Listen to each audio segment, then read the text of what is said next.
welcome to the GDC Showcased Game Developer Podcast collab. And we might have a special name for it, but it's kind of a collaboration between the two. You'll be hearing this in both places, seeing this in both places. I am your host, the editor-in-chief of GameDeveloper.com, Danielle Riendeau, and I'm joined today by a very special guest. Really excited to welcome Deb Chantson to talk about carving out a successful creative career.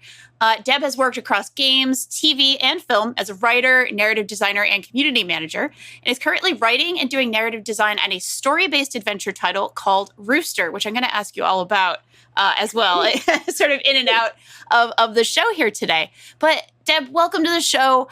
Since today is a more sort of career-focused episode and a career-focused sort of presentation, I was wondering if you could start us out by just giving us a look into how you got started in writing and narrative design and how you've weaved some of the different media into your career. Oh, well, thanks so much for having me, first of all. Of course. I'm so excited to talk to you. I'm so excited to have you here. This is great. Thank you. So I started out in TV writing. I went to college as a post-grad program because I actually wanted to extend my healthcare benefits. That makes sense to me. Yeah. Yeah. I get it. Like, oh, I should do something about that. And I totally thought I was going to write for soap operas. Mm. And then I fell into kids TV. And then from there, I started working for a kids cooking show. And then I got asked to be on the interactive side of that show. So now I sell myself as a person who loves being able to do like the whole IP of, you know, your content creation from TV writing all the way to the games at the end. So I started doing more interactive digital media work. I worked on a couple of the games and I worked as an associate producer for a couple of the projects at that production company. And then we moved to Montreal in a hurry. My husband got a job working for EA. And so we were like, oh okay, we're going. Gotta go. Yeah. And then I ended up working for Minority Media. And we were doing Popular Note at the time. And I started off as the social media manager because I think what happened in our interview process was like, I had sold myself as an interactive digital person. But the title of interactive digital media became social media. And in the interview, I remember being like, these questions are really odd, but okay, let's just do this. It's fine. Just roll with it, right? And I was answering fine. And I must have done really well because I started working there. And then it turned out, you know, people were asking, so are you a good writer? And I was like, well, I'm actually a professional writer. People have paid me to be funny in text. And, excellent. And so I ended up doing a lot more narrative design work for them. And it just kind of kicked off my career. But I mean, I realized now that I had been working in games prior to that. So even if it was just writing barks or, character lines for the show's IP to carry over and consulting with, you know, the producers about, you know, character vibe and stuff like that. So yeah, I've been doing this for a very long time. So in my bio, I usually say that it's, over 17 years combined of writing and TV. And that's not only writing, that's the various paths and other titles that have happened to take on. But, you know, writing words now it's a good gig. So it really is.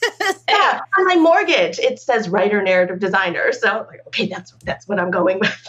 That's pretty cool. And I know at some places, you know, there's always at some studios, at some game studios, it's okay, the writer does the writing, the narrative designers do, you know, some variation of things. They're determining, you know, maybe some mechanics for how the story is told, not necessarily what the words are, but, you know, that kind of thing. And in some places, one person does all of it or one team does all of it, right? And it sounds like you've had experience in several different models of that, as well as sort of across media, which, of course, writing for TV is different from writing for film, which is, of course, different from writing for games, which is, of course, different from writing different genres of games. So you've really sort of just taken a lot of different paths here. I'm wondering if that versatility has been something that, like, do you think like, oh, that was pretty good for my career, being able to kind of do all these different things here? Yeah. I think it speaks to the luck and privilege I've had being able to swing from game to game. Yeah, it's fun doing all the different types. I mean, TV wise, I always say my jam is really preschool educational and like a soft, sweet part where, you're talking about raising good citizens and, like kids not being jerks to each other. Yeah, those are very important things. Absolutely. Yeah, you should be kind and stuff like that. But I think the current game I'm on with Rooster really threads all of those bits of my personality the best. So I'm good with how it's landing at the moment. And then I'm free to do, the next 2 games, which are wildly different. So. Excellent. At Sticky Brain. I want to make sure we get the studio title in as well, of course. Of course. Yeah, absolutely. Yeah. The next game at Sticky Brain, and then the next one is with Sugar Belt Games. Oh, awesome. Okay. Yeah. Oh, extremely cool. I was going to ask you a little bit about how writing for preschool is actually really useful for writing not about games, but writing games. My brain immediately went towards, okay, you're teaching players lessons, because all games are teaching players some kind of lesson, whether it's implicit or explicit, right? You have to teach players to play the game no matter what else you're doing. And in a story-based game, not always, but sometimes there are messages there, of course, about from the characters. So I'm wondering if there's like some nice connective thread there as well, that you've noticed. I have to think a little bit about it. Oh, for sure. in tutorials, definitely. There's a way to manage your language so that you're trying to give out very concise information in a fun way, but also not loading down what you need players to know. I think there's also a good structure with preschool that I've sort of inherently developed where, okay, like this is your mark for you need to be able to do this at this point, and you need to do this at this point, and you need to tie it all together at the end. And so I think maybe it's more to do with the structure of flow rather than specific things of language or instruction. Sure. Sorry, I don't know if that. No, that makes perfect sense. I think that's really good framing for it. It made sense to my brain, and so I'm sure it'll make sense to other brains too. I'm always like, yes. Yeah. No, that's very good. So I wanted to ask, you had actually sent me a few awesome questions, and I was like, oh, this is great. I love this. I want to hear all about this. You have a theory on streamlining the pipeline for games within an IP by hiring TV writers who can do narrative design as well. So I want to hear all about this theory. I want to hear all about how this works out. Yeah. So usually in a TV show, you have a writer's room if it's structured well. Some TV shows don't have a writer's room. You just have people assign scripts and you go off and you do your thing. But if it's this cohesive storyline or even episodes that are one-offs, particularly for kids shows, I mean, if they're preschool, they're going to be played out of order and multiple times. And so you don't really have like a thread for like in episode 1, they're going to move. And then by episode 6, they've like settled in. So you don't have that. It's all like one-off episodes. But what I love doing is being in on the ground floor when all the episodes are coming to life. And then say you have an episode about, the characters are having a picnic. And my role would be then to write the episode about the picnic, but also if I'm able to plan the game for that picnic, like what you're going to put in the basket or, things that you choose or who's going with you or that kind of thing, that's the best.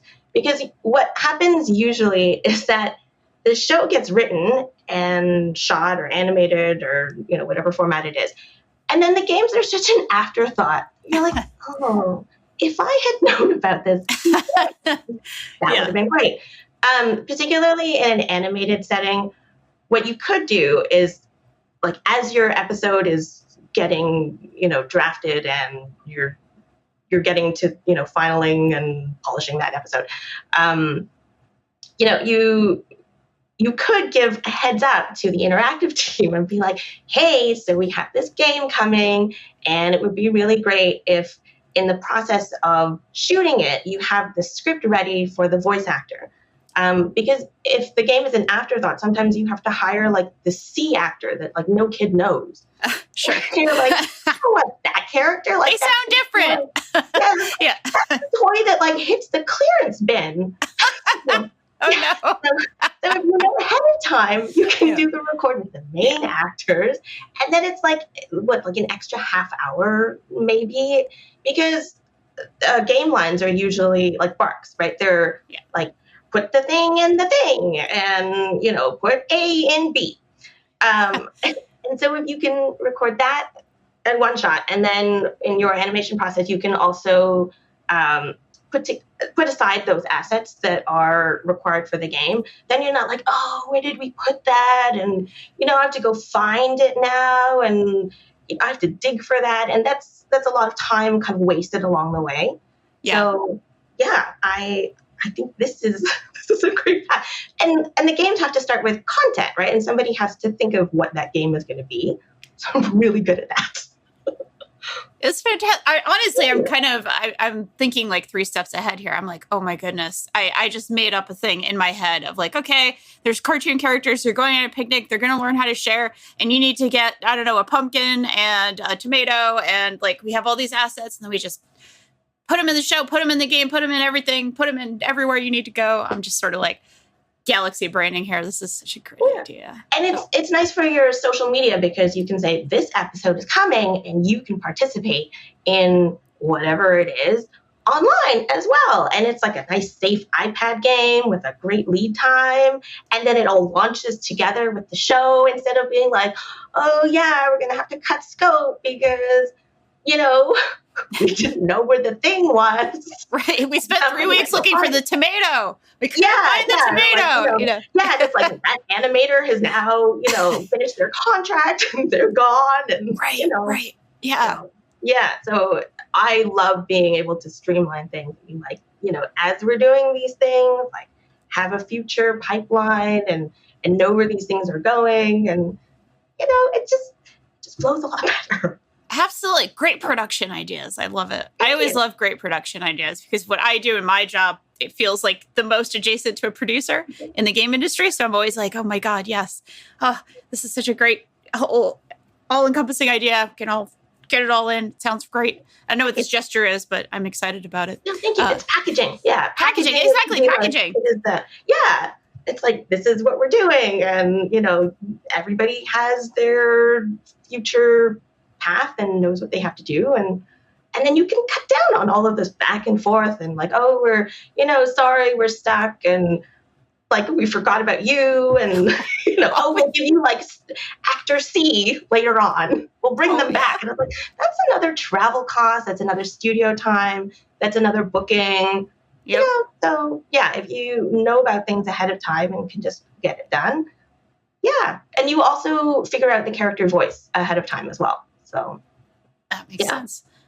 Are you doing radically different things in terms of, okay, here's how I write this character for the show versus the game? Or is this allowing it to be even more holistic, like in this world, in this sort of pipeline? Yeah, no, that's the holistic part, that your IP and character voices just stay the same. If you have the same writers from the writer's room who are also working on the games, then, there's no having to have an in-between person to consult on, like, oh, that line doesn't sound quite right. Because hopefully in your story editing process, you're just reviewing a spreadsheet of lines and then, you're on your way. So you're good to go. Yeah. I love that. This is a great pitch. I hope people are listening out there. It's like, yes, this is excellent. Yeah, because people have to do both TV writing and game writing nowadays more and more. So, yeah. I actually wanted to ask about that as well, on navigating that. And also, obviously, it's a tough time out there for any creative, of course, but certainly for game writers and TV writers. So I do want to ask that question of how you've navigated a lot of this, and if you do have any advice for people who are navigating it. I did a talk at the Vancouver Film School for, their career launch talk. And the first thing I said was normalize a day job. Sure. just as new grads and trying to fight the dumpster fires that are both TV and games. Yeah. I just said, let's, to be perfectly honest, it was like, Please. let's not internalize the shame of not working in an industry that doesn't have enough work to hire you. Right. So there's that. But, I would also, on the more positive side, take this time to network and meet people and develop your own ideas and, keep pivoting for different platforms if you can. I've sort of reached my peak at the moment for developing TV ideas. Like I had a really good run for a while. And then I realized that I really loved writing novels because it was just straight being allowed to be verbose as I liked. And then not having to do decision trees and like, what could this character do instead of this? I was like, no, this is a story. It's linear. Like this is start to finish. Like, yep. So, a little simpler, in that way. Yeah. But I wrote a manuscript of a novel in 3 months because I was like, I just wanted to get it out and ride the ride. And it was a really refreshing way to keep creative, but still produce something at the end. So I have yet to find a publisher or an agent, but the friends who have read it really love it. So, nice. It's more calorie conscious than the baking I do. So, there you go. It's a good one to have in there. And also, I as a writer in my own ways, I always I also love do things that you love, do things that make you feel good, do things that make you creative. If something awesome comes out of that career-wise, lovely. And if something awesome career-wise doesn't come out of that, you still made something. You still made a cool thing. You still made something special. So yeah, and you use it for your portfolio for, if somebody asks for a writing sample and you go, hey, I got 3 chapters of a novel of this genre or, this or whatever. Also because in games and TV, it's a little bit hard to show your work when it hasn't been made public yet. You're writing an NDA and you're like, I could change the names a couple of ways, but it's, it's still going to be schmooey, Exactly. It's still there. Yeah. Yep. Yeah. I was going to actually written for Bluey, so sorry. I was going to say sorry. Chewy and Bluey. Yeah. Absolutely. I have written for the Snoopy show, so there's one well-known one out there. Excellent. Oh, that's so good. Yeah, I know. It's not Daniel Tiger. It's Manuel Liger. I don't, whatever. You just, it's close. We can see it, but it's not, no copyrights were infringed upon and everything is great. I did have a couple of really lovely episodes from a show that I wrote on last summer. Nice. And like the episodes just didn't go forward, but we had already cleared it with the brilliant educational consultant who we were working with. And I was like, I'm going to use these as samples. I'm going to change all the names very appropriately. Yes. But for my own reference, I had to change them with like the same letter of the name that it actually was. Sure. Yep. Like, I'm not going to remember who these people are. That's good advice. Yeah. Yeah, a little bit. But like those are some of my pride and joy because these were such sweet episodes and they were so unique to that age group. And it was things that I would try to teach my own kids. And I think for various reasons, the episodes didn't move forward. And it was like, oh no, I'm not going to let this go. So now they're a part of my portfolio. So that's, they live somewhere. Absolutely. Yeah. Absolutely. And they should. And I'm glad that there was some kind of solution there. Because of course, that is a common thing, especially now when games get shelved. If, an artist or producer or coder didn't get to show the shipped game, it's kind of like, I need to show something for my work for the last few years. I need to be able to show things. And in some cases, obviously, people are able to. In some cases, they're not, which is so frustrating. So it's one of those. Tragic. Yeah. Yeah, for sure. Yeah, there's always been this sort of advice going around the game industry for years and years of get a writer involved at the ground floor. And I wanted to ask sort of general writing advice, for someone who is perhaps not written a game or not written for TV or not gone all the way in yet. Is there a starting point? Is there a starting point that you like to say, okay, this might not be your day job for now or even ever, but here's a good place to kind of jump in. Here's a good place to start being creative in this way with words, for example. I told someone the other day that being the dumpster fire that it is right now, localization was a really great path for him. Sure. Because at least you have access to words and, even editing content. That's just the way to keep yourself employed on a very permanent basis. Yeah. But yeah, I kind of fail on that part because I like fell into games in a way. And then because I was just there, as a social media person, turn community manager, turn writer. And then after that, I just put writer narrative designer on my business card because I'm like, this is what I do now. Yeah. But yeah, sometimes it just helps to be at a studio and contribute where you can. Like, I wouldn't say testing is the fabulous pathway, but I am a fantastic tester. I'll do it for friends. Yeah. I won't do it if it's this is a 14-hour playthrough and we need you for okay, that's a good job. But if it's hey, here's a couple of hours, let us know what you think of this demo. I'm all over it. I'm you have a typo here. You need to have this here. Your set deck is blocking the camera here. You need to turn this path. This enemy is not fair. This close in the game at the start because you can't fight them off yet. I think anything really gets you in. And your writer style will kind of show where it is. Yeah.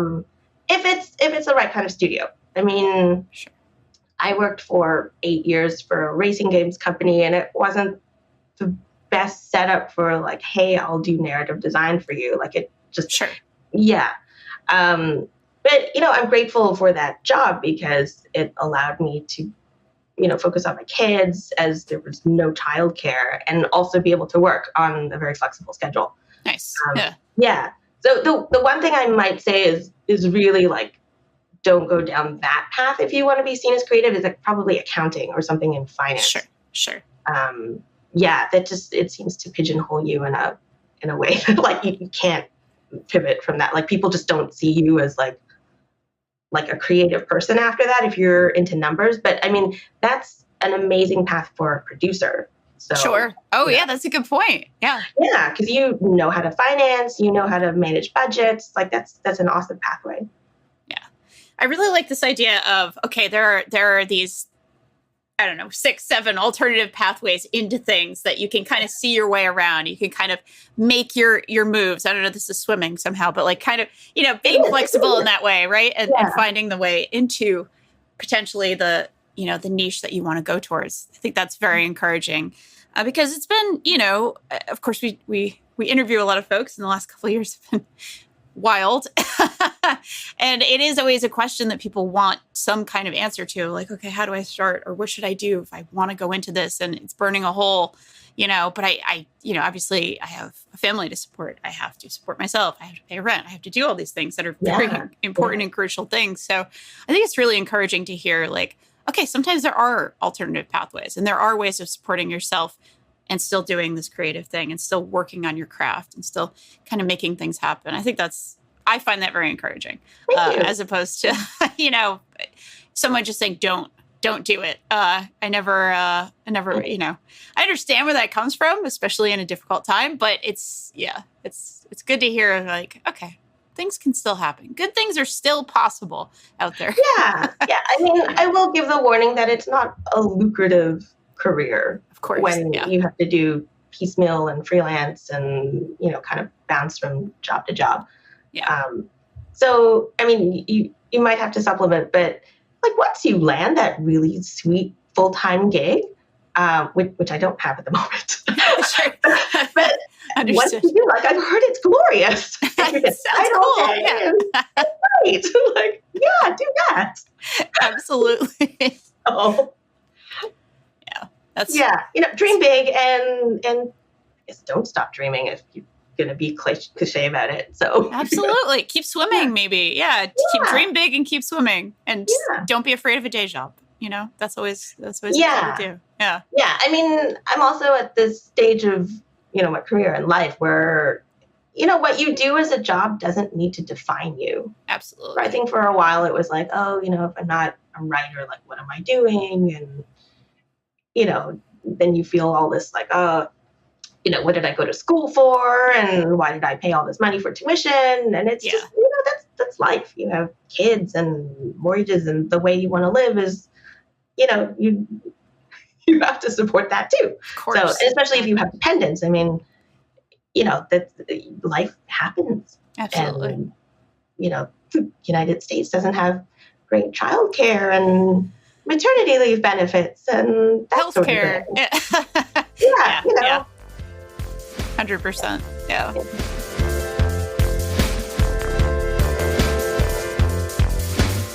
From the creators of the world's leading B2B conference, this December, the future of AI in game development takes center stage. Join the pioneers in shaping tomorrow's games today. GDC at the AI Summit New York, where technology meets creativity. December 11th and 12th, 2024 in New York. The future is now. Partner with GDC at the AI Summit New York. Head to our website, that's gdconf.com, to request sponsorship opportunities today.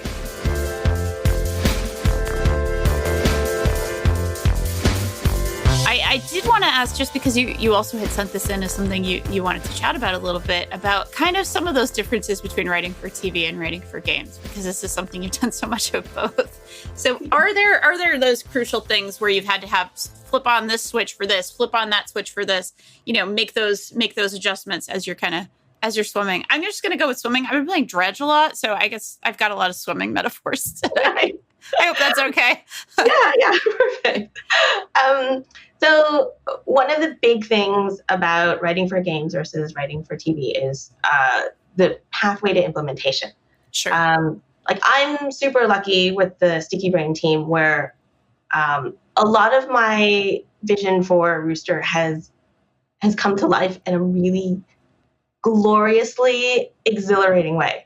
Oh, that's great. Yeah. Like, if I have a joke for something, like, I have almost instant feedback for if that hits or not. And then, if it does, it's like it remains in the spreadsheet. And if it doesn't, I type and just change it. And it goes away and it's fine. Yeah.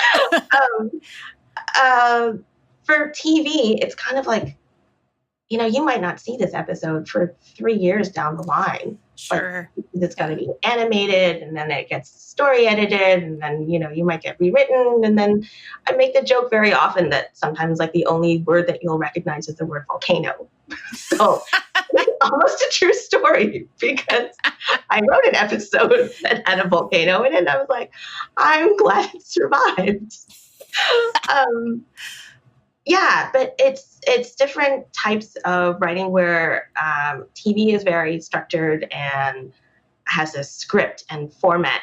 I'm so particular about format in the script. I'm like, I will make the templates and people need to follow the templates. And I get really upset when people go rogue. And I'm like, this was for everybody's purposes, that things stay consistent among 52 episodes. Come on, Yeah, fair. Yeah, and it's like, that was a great episode, but please don't go rogue on spelling the character's name wrong throughout all of those pages. It's a little bit infuriating just to do the find and replace when you didn't need to. 100%. Yeah. I mean, it's different types of persnickety. There's all different types of software that you can use in both industries. We are using, a combination of Twine and Excel for Rooster. Awesome. But for accessibility purposes, we're also doing our lines to a character count so that font can be enlarged,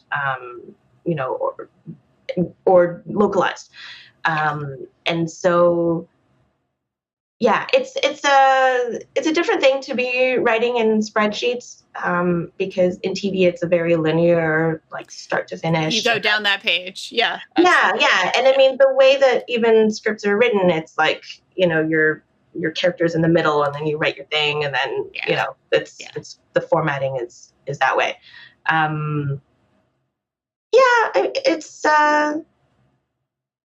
It's nice to be able to think with games, though, that you do have a bit of choice in your dialogue. You have choice in your dialogue, and then it's that you can kind of punch up your jokes as you go to fit a certain audience's sense of humor. Sure. Whereas with TV, it's like every line counts, like word order, semantics. It's like,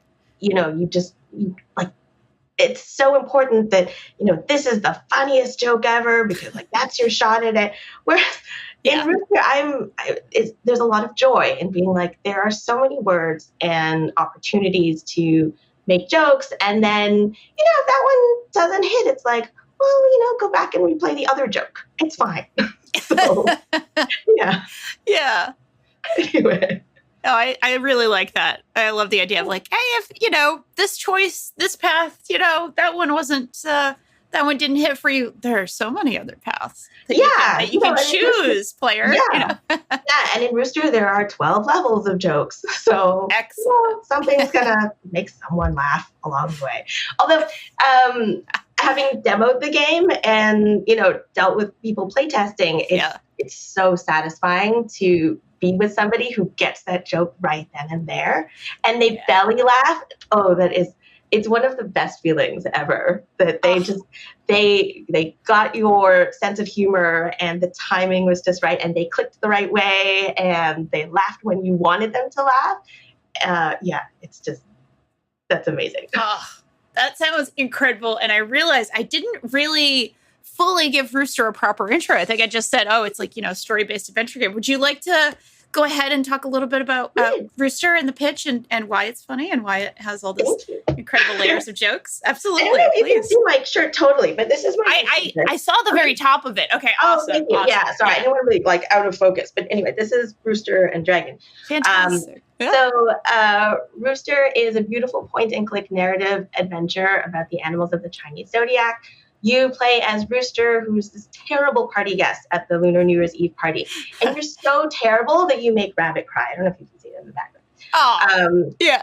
Yeah, but anyway. So you spend the game making amends with your zodiac animal friends. And because the zodiac animals all have different characteristics, the gameplay changes. So nice. I got to go to town with the mechanics. So there's hidden object levels and a dating sim and cooking and a puzzling level where you use Snake's body to protect a baby in the marketplace. There's like an alchemy transmutation. There's hidden objects with clues. There's a paper assembly, paper cutting level. There is a garden design and tower defense, and then a culmination of all the things you've done before. But there's also like story dialogue cards that are ordered properly that you have to put in the right order. And then there's a part where you choose the right gifts for Lunar New Year. So it's like the tiny thread of like edutainment that I'm so used to putting in my projects when I can. But it's overall a beautiful adventure. Like it's based on it has a Chinese brush art style to it. And so like it's all a gorgeous experience as you're going through. And our composer is Chinese from China living in Ontario, and everything she puts forward is like, yep, thank you. Yep, that's it. So and it's very soothing, and I wanted it to be really chill where like I don't want people going to YouTube to look up solutions because that just annoys the crap out of me. So like, you have to stop this game experience to go looking for the solution. Yeah. So yeah. Super fair. And my ideal was having, kids play with grandparents who could like explain these significances of things. But yeah, I mean, people of all different backgrounds have been playing, and all ages too, which has been amazing. Like at PAX West, we had a really small girl coming, and she just was happy to play and find the things. And, it was like, wow, like you just, like you don't even have to read. Your parents are reading to you. That's great. That's so cool. Yeah. Yeah. And we have text to speech. So eventually, you don't even have to read. So absolutely. Yeah. Absolutely. Oh, that's so cool. I want to ask you a little bit about, so you're writing and doing narrative design on this. So did you put together some of those pitches for the mechanics design? Were you able to kind of get a bunch of those things in there? Like, okay, for this area of the world, for this animal, it would be so cool to have a tower defense kind of structure. Were you in and on that sort of aspect? Awesome. Okay, so I'll clarify that it wasn't my concept. It's Sure. Our art director, Connie Choi. Awesome. And so I was brought on to make sort of what were sort of like piecemeal levels, a more Sure. cohesive experience. Sure. So that's where it came in, where you get pegged to this human, non-playable character, NPC.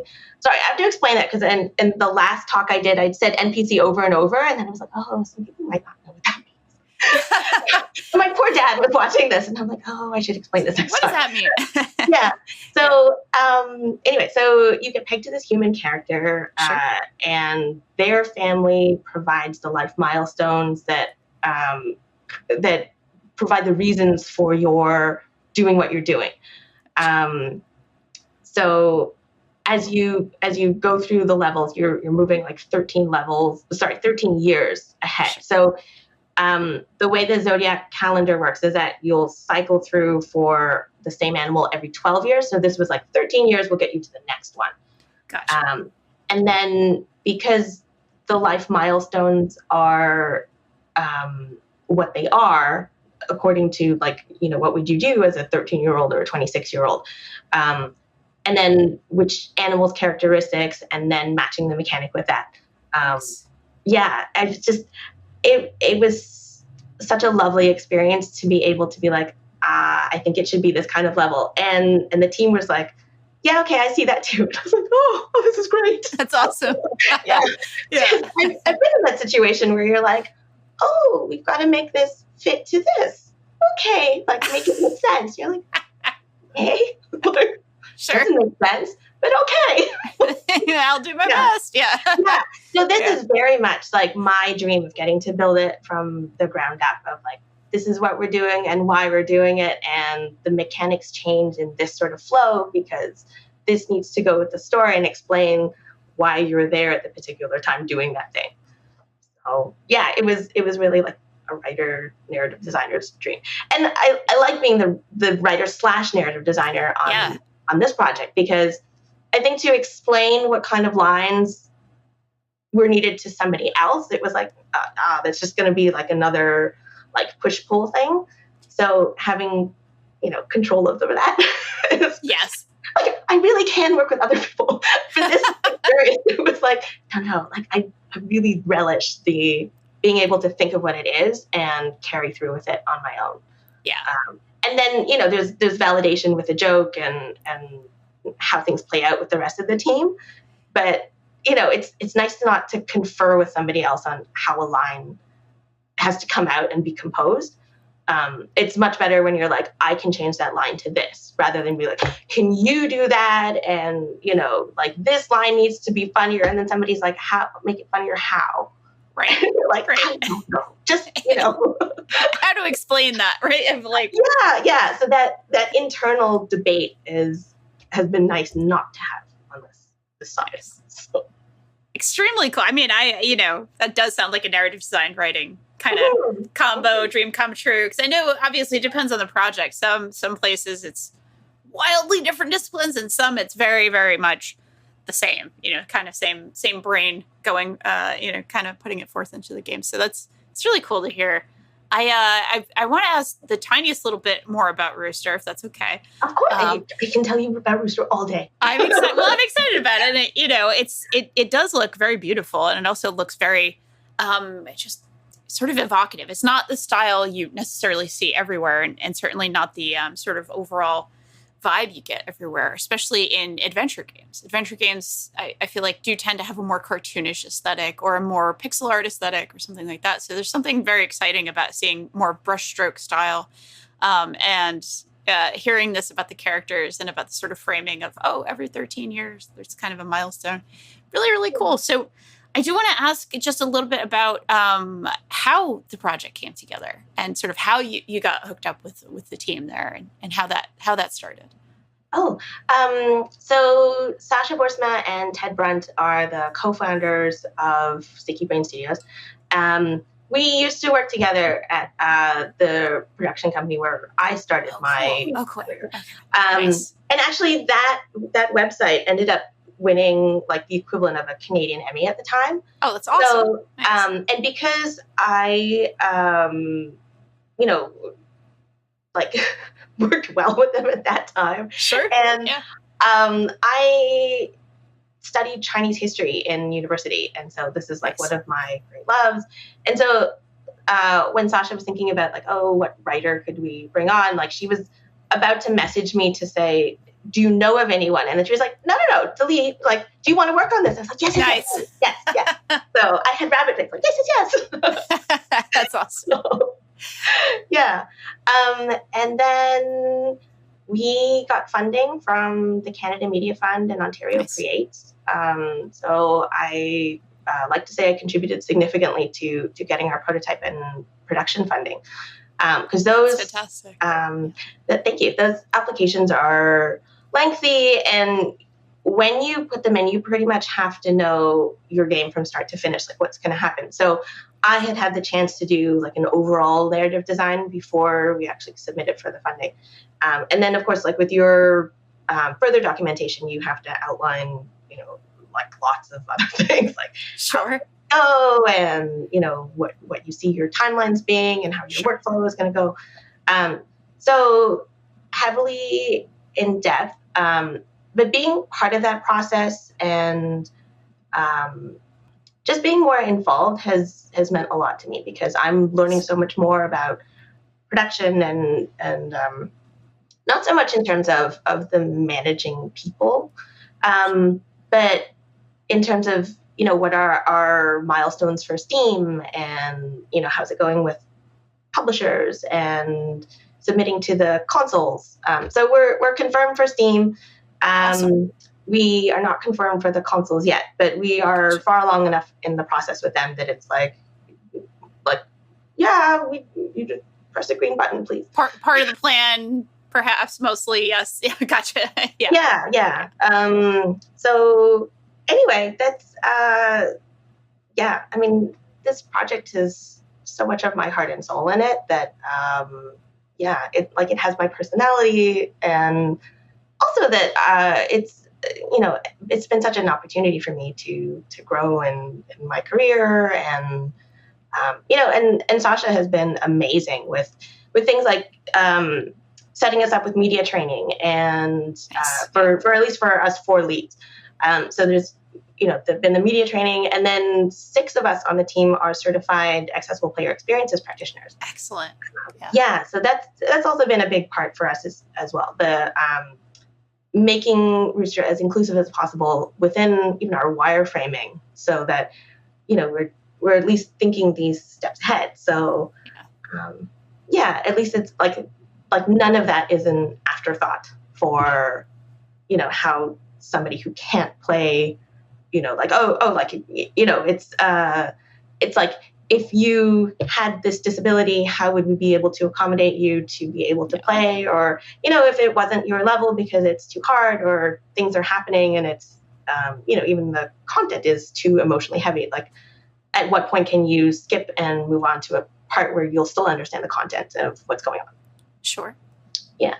That's fantastic. Thanks. Yeah, that's really cool. I know we're going to be wrapping up relatively shortly, but I wanted to also chat with you a little bit about, you said you had some networking and booth experiences and thoughts, because you're out there, getting Rooster out there. And I think it's important, especially for indies, to maybe have a sense of what that might be like, even as a writer, even as a narrative designer. You're a lead, you're out there, you've got your booth.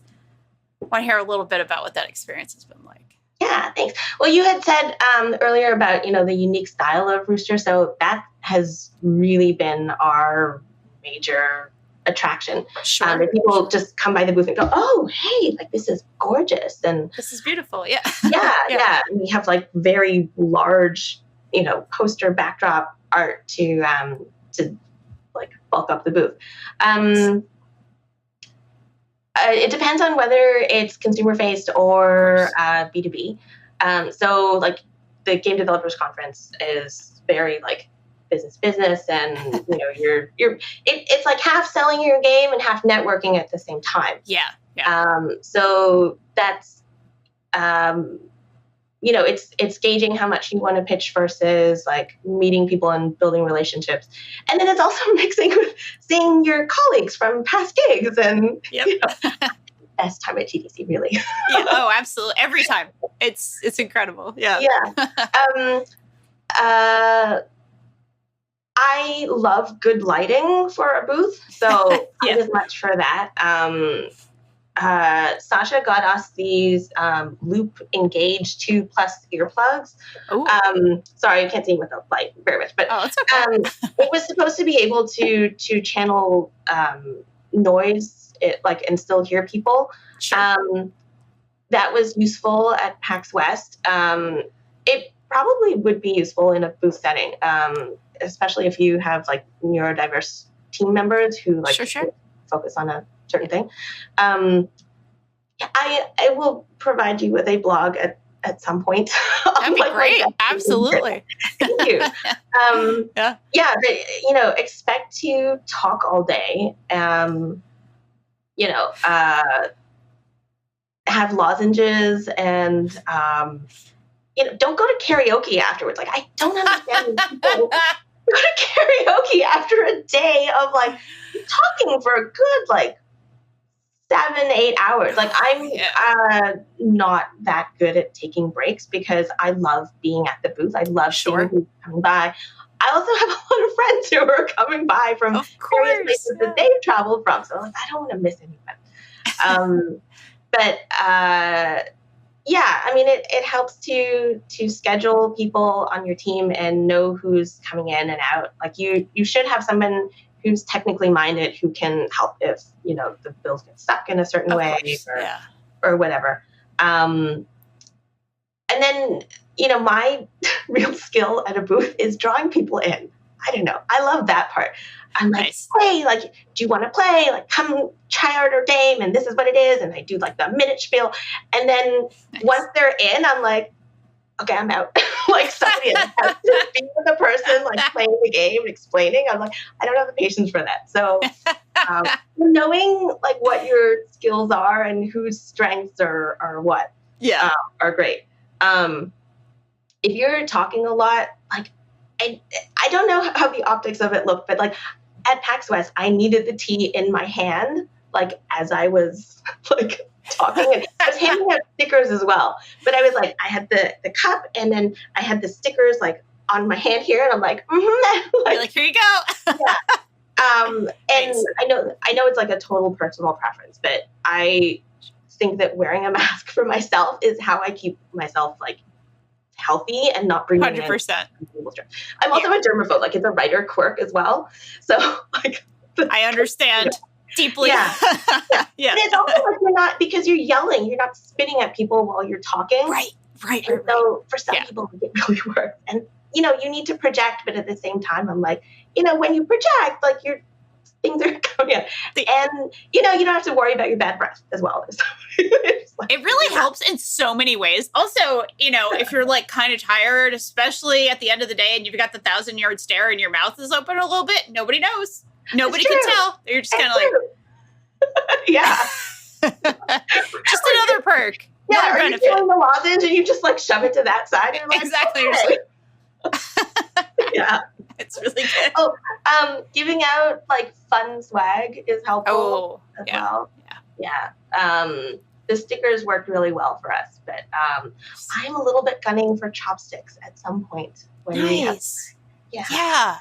Apparently it's cost prohibitive at the moment, but I'm like, that is my dream. So if somebody knows how to source chopsticks that can have engraved logos on them, that would be amazing. You're just putting that out into the world. I am. Yeah, I'm very set on having practical swag. Like when we were having this conversation about what should we give out, like we settled on stickers because that was like cost effective and stuff. But I made it a thing, like because my husband has worked in various companies, but the swag that he's brought home, like, okay, the most useful things have been like kitchenware and maybe stationery, but like he's come home with like socks and bags and this plethora of hats and mittens, lots of posters, like posters with the AR thing. I'm like, oh, just like I don't need that. How about a mug? Give me a cup. Give me something I will use. Even mugs. Actually, not even mugs unless it's something that you give out at the studio, because mugs, if you're traveling. Oh, you're right. It's heavy. That makes sense. Yeah. That makes sense. Yeah, even like magnets. I was with a production company once that gave out Band-Aids for a medical drama show. And apparently like nobody wanted them after a while. I was like, oh, that's a pity, because I feel like I'm still using them to this day. 100%. 100%. I'm an EMT part-time, and I'm just like, if someone gave out Band-Aids, do you know how happy I would be? I would just be like, yep, I will take 45. Thank you. Yeah. I'd forgotten that you're an EMT. Thank you for doing that. Oh, of course. It's I actually really enjoy it. So yeah, I do it as a volunteer. I don't get paid to do it, but I enjoy it. It's an interesting side gig. Even more. Yeah. Oh, anytime, Yeah, it is really hard. Like I had a nurse friend who was an EMT, and she was like, some accidents will just, that's traumatizing. Stay with you, stay with you. Yeah. I like to think it's useful for my own creative writing. So, it's good for that too. So, yeah, hey. Medical drama is coming up. Oh, hey, I know. I'm like, all right, we got to chat about that, Yeah. If you need any firsthand accounts of terrible things, you can always call me. Yeah. Basically. Listen, we're networking right here. I love it. Yeah. Like, ambulance game coming very soon. Yeah. Honestly, I love to network. Doing my job, doing my networking. We're all here for it. Yeah, but it also, gives you something physical to do that's like away from a desk. And it's really true, actually. It is. That is part of, it's like working with your hands. Because obviously, as an editor, I type, but not so much of a physical job necessarily all the time. I guess unless I'm at a PAX or a GDC when I'm running around, I guess that's part of it. But yeah, otherwise, pretty much at a desk. So yeah, it is nice to work with your hands sometimes. Yeah. It's pretty good. That's why I bake. Yeah. So. Yeah. Different results, but still, I understand the instinct. Yeah. Exactly. Well, Deb, this has been so amazing. Was there anything else you wanted to sort of chat about before career advice, or anything about writing for all these amazing things that you've done? Anything about Rooster? Anything else you'd like to shout out? You can also just, do a shout out here as well. Thank you. Your time to shine. Thank you. Yeah, of course. I guess a shout out to my Sticky Brain team. Awesome. Yeah, it's been so lovely working with this group of people that I genuinely adore. Like so many of them I want to spend so much time with, like outside of work. And Sasha and Ted, it's very full circle to work for a studio that, like I always saw them running on their own, and the way that they are so kind and thoughtful about people. It's like this wonderful journey to be in on the, like where it is now. And yeah, sorry for other shout outs. No, that's great. It's not an award ceremony, so I don't get 100%, yeah. Yeah. No, but I mean, the blog tips the booth tips, I will probably do a blog about. Love that. Often happens to me where like there's a tail end thought and I'm like, oh, actually I had more to say about that. So like now it's an 8-minute blog. Excellent. Excellent. Any developers, if you ever want to write blogs, featured blogs for gamedeveloper.com, you know where to go. Just saying. Yeah. There's a place for you. Yeah. And I love that. Thank you. Yeah. And it's good for me later. Like, exactly. Get the time to think about things. Yeah. So absolutely. At the end of Sasha was speaking on a panel at GDC, and I rose to the microphone to be like, just as a last thought. And I was talking as fast as I could and babbled, and I was like, this is going to become a blog piece, and it did. So love that. Yeah. Truly love that. And where can people find you online if they want to follow up, if they want to network with you, for example? Oh, thank you. Please find me on LinkedIn. Also, I wanted to say thank you for, being so supportive too, Danielle, because you post a lot of my stuff and comment, and I'm always like, oh, thank you. It's like a celebrity, like. Oh, no. Thank you so much. Yeah. You're so kind. You're too kind. Thank you. Thank you. And then to get on the podcast with you, I was like, It's been so fun. I've had such a blast, honestly. Thank you for coming on. Oh, thank you for inviting me. Of course. Of course. Yeah. Okay. But I will put out my tiny pitch there. Like, I really would love to give my talk at the March GDC. Sure. So all those GDC folks listening right now at a GDC showcase, like, hey, it's about the joy and prize of like if you do DEI work. It's like it's not about the hiring and the sad statistics. It's about the joy of like having achieved all that. Like the title of the submitted talk is Achievement Unlocked Diversity Success, because I feel like getting all those factors and being in a very comfortable position that I am with this team, like I am doing my best work. I, have put forth my best jokes, and I feel so emotionally safe that, like this game has a lot of my heart and soul in it because I was comfortable enough to put it out there. So, anyway. That's incredible. Oh, sorry. And if people could wish list it on Steam, please. Oh, there you go.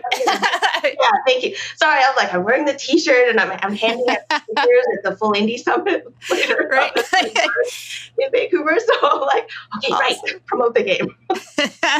Awesome. Well, there's always room for that. Always want that in. Absolutely. So folks can, look at more of your work and see more of your work in action. And, that's why we're doing an interview. So we can all, have an honest conversation and also see each other's work. I think that's fantastic. So thank you. Thank you so much for having me.